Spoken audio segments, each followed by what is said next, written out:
এখানে যেহেতু কলা পাতাও নেই আর তাল পাতাও নেই, তারপরও তালের পিঠা খেতেই হবে। আর এটা এমন একটা পিঠা তালের সিজনে না খেলেই কিন্তু নয়। আর আমার মায়ের হাতের পিঠার কথা অতুলনীয়, সেটা বলা আসলে যারা খেয়েছে তারা জানে। আর সবার মায়ের হাতের পিঠা যে কোনো রান্না সবারই খুবই পছন্দ, কিন্তু আমি বলবো আমার মায়েরটা বেস্ট, কারণ সে যে পরিমাণে নারিকেল আর দুধ ব্যবহার করে তার পিঠা যে কোনো মানুষের থেকে মজা হয়। কিন্তু আমি হয়তো অতটা মজা করতে পারি, কিন্তু এই পিঠাটা কিন্তু অতটা খারাপও ছিল না, মুখে দিলে মিলিয়ে গেছে। আমার বাচ্চারা আর যাদের যাদের খাইয়েছে তারা কিন্তু খুবই প্রশংসা করেছে। তো চলুন শুরু করা যাক। আমার বাচ্চারা কিন্তু খুবই এক্সাইটেড আজকে তাল পিঠা খাবে। এখানে হচ্ছে আমি শুকনো চালের গুঁড়া, সেটা হচ্ছে মেজারমেন্ট কাপের 2 কাপ নিয়ে নিলাম। আর 1 কাপ হচ্ছে ময়দা দিয়ে দিচ্ছি। এখানে আটা ব্যবহার করা যাবে না, এখানে ময়দাটাই দিতে হবে। আর দিয়ে দিচ্ছি হচ্ছে 1/2 কাপ পরিমাণে গুঁড়া দুধ। আর বেকিং পাউডার দিয়ে দিচ্ছি 1 চামচ, আর হচ্ছে 1/2 চামচ, 1.5 চামচের মতো। আর এখানে হচ্ছে বেকিং সোডা 1 চিমটির মতো। সব উপকরণগুলো এখন সুন্দর করে চালনির সাহায্যে চেলে নিব। গ্রামে কিন্তু বেশিরভাগ জায়গায় তালের পিঠাতে হচ্ছে গুঁড়া দুধ বা কোনো রকমের দুধ ব্যবহার করে না, তারা শুধু নারিকেলটাই ইউজ করে চালের গুঁড়ার সাথে, আর তাল দিয়ে বা গুড় দিয়ে এরকমের করে বানায়। কিন্তু হচ্ছে আমার মায়ের ভিন্নতাটা এখানে, সে কিন্তু সব পিঠার মধ্যেই দুধটা ব্যবহার করে, যার কারণে বেশি ভালো লাগে। আর এই যে কিন্তু এখানে কিন্তু এই সব গুঁড়াগুলো হচ্ছে আমি চেলে নিয়েছি। এখন পরিমাণ মতো লবণ দিয়ে দিচ্ছি। আর হচ্ছে এখানে দিয়ে দিচ্ছি হচ্ছে 1/2 কাপ চিনি। চিনিটা আপনারা আপনাদের পরিমাণ মতো দিবেন, যে যেরকমের মিষ্টি খান সে সেরকমের দিয়ে নেবেন। আর এখানে দিয়ে দিচ্ছি হচ্ছে একটা নারিকেলের অর্ধেক আমি কুড়িয়ে রেখেছিলাম, তাতে যতটুকু হয়েছে ততটুকুই দিয়ে দিয়েছি। তো এখন হচ্ছে এই শুকনো উপকরণগুলো সুন্দর করে মিশিয়ে নিচ্ছি, যাতে সব গুঁড়ার সাথে বেকিং পাউডার দুধ সব সুন্দরভাবে মিশে যায়। আপনারা দুধটা দেওয়ার চেষ্টা করবেন, দুধ দিলে কিন্তু অসাধারণ একটা টেস্ট আসে। আর এখন এর মধ্যে দিয়ে দিচ্ছি হচ্ছে একটা ডিম। আর ডিমটা দেওয়ার কারণে কিন্তু আমার ছেলে মেয়ে বলছিল যে তাল দিয়ে কেক বানাচ্ছে মা, যেহেতু বেকিং পাউডার বেকিং সোডা আর গুঁড়া দুধ ইউজ করেছি, যার কারণে ওরা কিন্তু এটাকে কেকই ভাবছে। এখানে তালের রস দিয়ে দিলাম হচ্ছে পরিমাণ মতো বলতে আপনারা দেখেই বুঝতে পারবেন। আমি এখানে 1 কাপ দিলাম, আবার দিলাম হচ্ছে এই 1 কাপ, ঠিক আছে।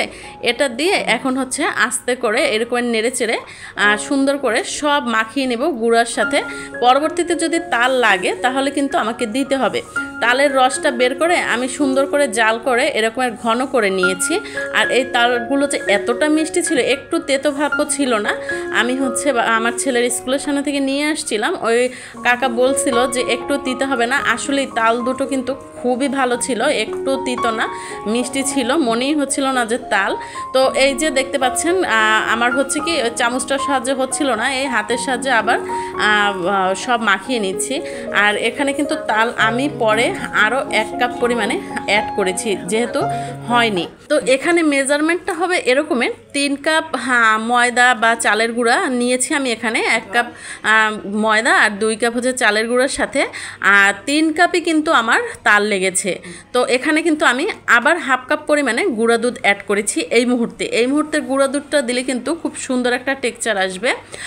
তো এই আবার হাতের সাহায্যে খুব সুন্দর করে মিলিয়ে নিতে, সুন্দর করে মাখিয়ে নেওয়ার পরে এই যে এখন 1/2 কাপ পরিমাণে সয়াবিন তেল দিয়ে দিলাম।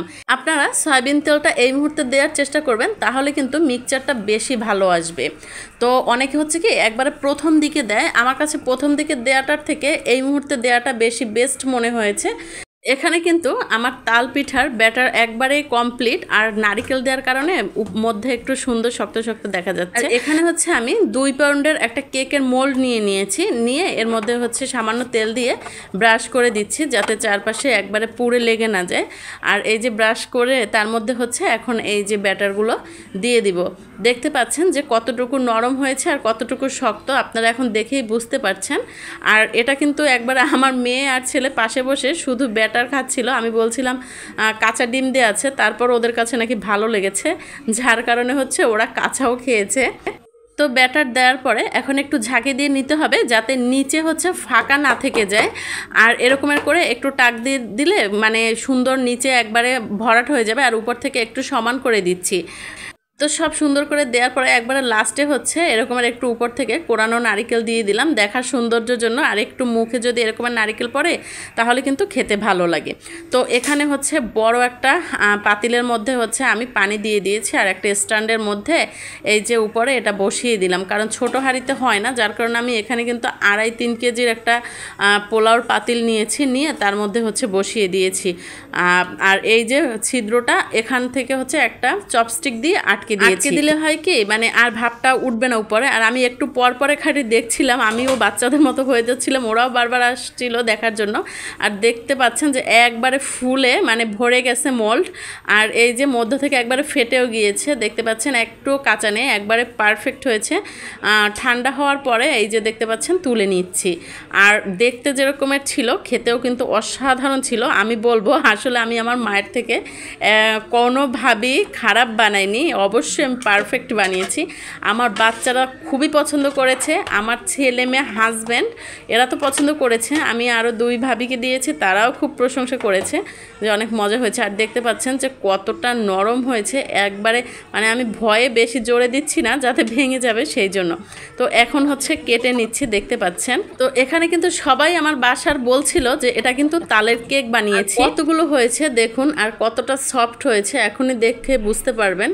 এই যে দেখতে পাচ্ছেন একবারে হালকা ধরার সাথে সাথে কিন্তু ভেঙে যাচ্ছে, এতটা সফট আর একবারে স্পঞ্জি এরকমের।